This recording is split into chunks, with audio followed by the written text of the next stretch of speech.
Et donc salut à tous les Smodeners pour ma deuxième vidéo sur ma chaîne YouTube. Alors aujourd'hui, excusez-moi, j'ai eu un petit problème. Aujourd'hui on va se retrouver pour ma deuxième vidéo sur ma chaîne YouTube. Ma deuxième vidéo avec avec ma deuxième vidéo, enfin la troisième, parce que la première c'était la vidéo présentation. Voilà. Aujourd'hui on va se retrouver sur ma deuxième vidéo sur ma chaîne YouTube sur un truc de ouf qui s'est passé. Alors je tenais d'abord à vous dire les amis, dans ma vidéo présentation j'ai dit que j'allais au moins sortir 2 vidéos par jour. En fait ça va pas être possible parce que ma connexion me le permet pas, en sachant que quand je rec une vidéo, le fichier il fait au moins 30 gigas, histoire que vous ayez une bonne qualité en HD et que vous en profitez au maximum, si vous voyez ce que je veux dire les amis. Donc c'est pour ça que ça met du temps à upload. Moi ça met environ 6 et 7 heures pour upload. Alors vraiment je pense que vous devez comprendre. Genre là il est là je rec à 2h30. Le truc je le publierai sûrement vers 8h30 9h30, donc ça c'est super chaud. Et puis voilà, donc je vais essayer d'en faire une par jour, je pense que ça ira les amis, et je pense que vous devez comprendre les Smodeners plutôt.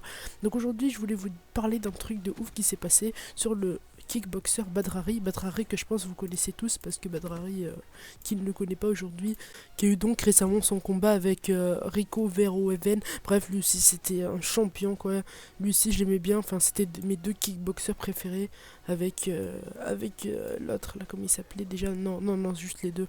J'allais dire comment il s'appelle. J'allais dire Shield, parce que Shield je l'aimais bien, genre il faisait du karaté et le mec il était grand, il faisait rire quand même. Mais bon, alors aujourd'hui on n'est pas là pour ça, je vais vous parler un petit peu de Badrari pour ceux qui le connaissent pas, mais il est très connu Badrari quand même, hein. C'est un boxeur professionnel, donc boxeur professionnel, boxe taille c'est point-pied, alors boxe anglaise, je pense que vous devez savoir c'est qu'avec les mains, et qu'avec les poings pardon, et boxe taille c'est avec les pieds et les poings. Donc il est né le 8 décembre 1984 à Amsterdam, donc il est né à Amsterdam, mais il a décidé de jouer pour son pays d'origine, le Maroc.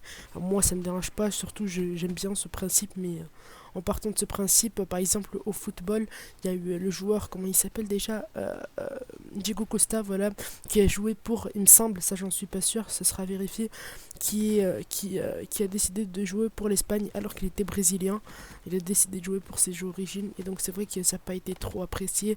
Et je pense que pas mal de personnes aujourd'hui n'apprécieraient pas que par exemple Benzema, qui est un très bon joueur français, que je trouve très bon, mais on en parlera dans une autre vidéo, joue pour l'Algérie alors qu'il est français.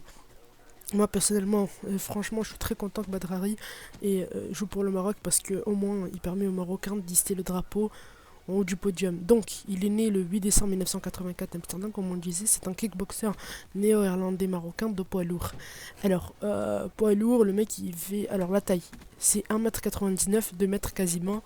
Il a 32 ans, ce qui lui donne 32 ans, et il fait 120 kilos. Donc voilà, le mec qui fait 2 mètres, c'est vraiment du haut niveau.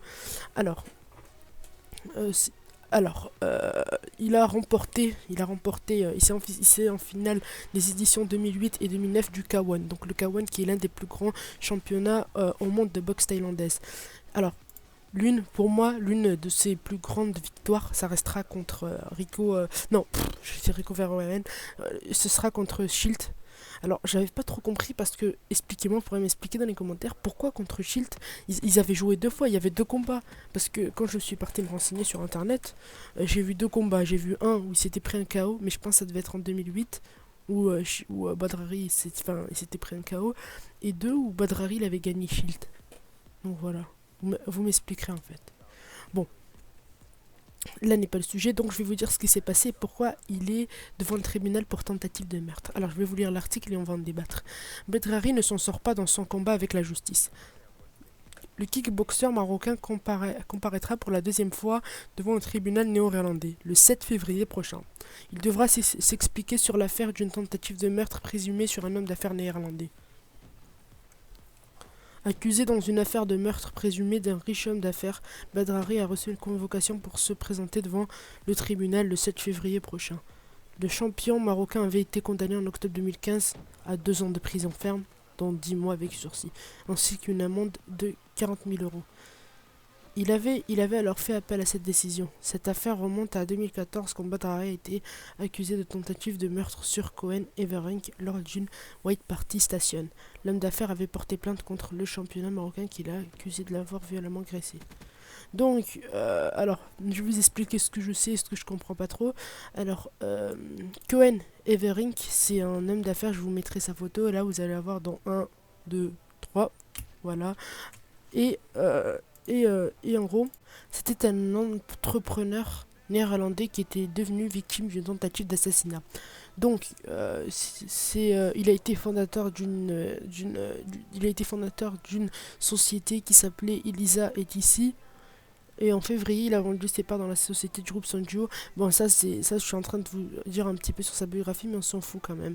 Alors, moi, on va venir au plus important. Il a été surtout connu, alors écoutez bien, après, lors de la soirée de Danse Sensation White. Donc, je pense que Danse Sensation White, c'est le White Party Sensation, ça devait être un truc comme ça, c'est le même. Mais en fait, c'est pas des détails très importants. Alors, ils étaient en train de danser dans l'Amsterdam Arena. Il a été battu par le kickboxer Badr Hari. Il marchait ainsi, blessure invalidante à son pied. Hari a été reconnu coupable de plusieurs crimes violents en octobre 2015 pour 24 mois de prison, dont 10 mois avec sursis, et payer des indemnités aux Everink et d'autres victimes. Donc je pense que vous avez pu voir l'indemnité que je vous ai dit tout à l'heure, qui s'élève à 40 000 euros. 40 000 euros, c'est rien pour lui, vu sa fortune qu'il a, c'est quoi, c'est même pas le quart. Alors voilà. Alors voilà, donc maintenant je vais vous dire une estimation de sa fortune qui s'élève à 15 millions. Alors elle se tenait, attends. Ah non, pardon, c'est Everink avec la situation avec la fortune de 15 millions. Excusez-moi, j'ai dit n'importe quoi. C'est Everink qui se trouvait avec 15 millions, enfin qui possède une fortune de 15 millions. Donc, alors, pourquoi il est mort? Eh bien, tout simplement, il est mort parce qu'il a été retrouvé à son domicile à Beethoven le matin du 4 mars, ici 2016. Il a prouvé être tué à coups de couteau. Alors, et là c'est le plus important, plus tard l'entraîneur était Robin Haas, arrêté en tant que suspect, donc ça devait être un entraîneur de tennis. Le néerlandais aurait des dettes de jeu à inclure Everink. Donc en gros, le mec il s'est fait tuer parce qu'il devait des dettes. Enfin non, le mec il l'a tué parce qu'il devait des dettes à Everink. Et je sais pas pourquoi ils ont soupçonné Badr Hari, mais sûrement pour ce qui s'était passé, l'affaire de la bagarre quoi. Donc du coup le mec il a sûrement dû porter, enfin il avait porté plainte avant, et du coup maintenant qu'il est mort, je pense que sa famille fera tout pour que Badr Hari aille derrière l'étoile. Alors maintenant je vais vous donner l'instant débat, voilà. Alors, s'il y a un truc très important que je dois vous dire, c'est éviter toujours les jeux d'argent, tout ce qui est poker, les jeux d'argent. Quand je parle des jeux d'argent, loto et tout ça, je vais vous donner mon avis, je vais vous donner pourquoi, je vais vous donner mon conseil. Donc ça va être le conseil de Smoden, c'est le concept de la chaîne pour ceux qui ne savent pas, qui m'ont pas entendu dans ma vidéo présentation. En gros, qu'est-ce qui va se passer? Et bien maintenant, je vais vous donner à chaque fois que je finis une vidéo, je vous donnerai un petit conseil et je vous expliquerai sur la vie. Alors, je vous déconseille de jouer aux jeux d'argent le plus souvent. Je vais vous expliquer pourquoi. Parce que généralement, quand on joue par exemple au poker ou dans des jeux, dans pas mal de jeux, on se retrouve, comment dire, enfermé. Généralement on joue pour se faire de l'argent parce qu'on a besoin d'un truc, ou parce que on est dans la merde quoi. On a plus de métier, ou je sais pas moi, ou on a un crédit à tenir et à respecter. Et bien maintenant, en fait, le truc, ce qui consiste, c'est au jeu d'argent, généralement on met de l'argent pour en gagner, mais on finit toujours par en perdre. Par exemple, au loto, c'est déjà arrivé, je connais plein de personnes qui jouent au loto depuis, je pourrais pas vous dire, mais des dizaines d'années minimales. Des dizaines d'années, et ils ont jamais gagné. Ils ont gaspillé plus de la moitié de leur fortune à jouer au loto pour un truc qu'ils ne gagneront jamais. C'est même arrivé que des gens, en fin de compte, ils se rendent compte qu'ils aient perdu plus que ce qu'ils devaient gagner au loto. Mais bien sûr. Mais ça, les gens ne s'en rendent pas compte, ça. Et ça, c'est ça qui m'énerve. Alors bien sûr, quand je vous dis, vous n'avez pas, enfin, je vous déconseille de jouer au jeu d'argent. Il y en a certains où je pense que c'est bien, enfin, c'est enfin, c'est pas quotidiennement quoi. Certaines personnes c'est de temps en temps et tout ça, peut-être on a une histoire de gagner.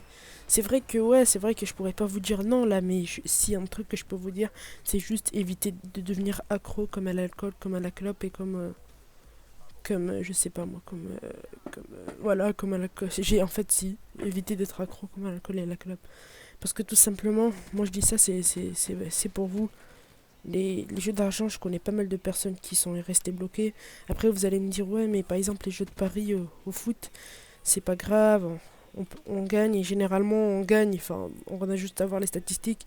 Oui, c'est vrai, on gagne, mais généralement, les gens qui préfèrent jouer au loto, c'est qu'ils veulent gagner directement le gros lot et pas commencer par 100 euros, 200 euros, si vous voyez ce que je veux dire. Bon, c'était tout, les amis. C'était le conseil de Smoden. Alors, aujourd'hui, on se retrouve demain pour un nouveau débat, une nouvelle vidéo. Alors, n'hésitez pas à laisser un pouce bleu. Je sais qu'en ce moment, c'est la première fois que je suis un peu coincé et que surtout, voilà, je viens à peine de commencer, donc voilà. Alors, les amis, si un truc que je peux vous dire, c'est n'oubliez, si la vidéo vous a plu, laissez un pouce bleu, commentez, c'est très important. J'ai besoin de savoir votre avis aux questions que je vous ai posées dans la vidéo. Et surtout, abonnez-vous et pas. Ouais, je l'ai dit, abonnez-vous et partagez. Allez, c'était Smoden. Ciao, les Smodeners. Boum.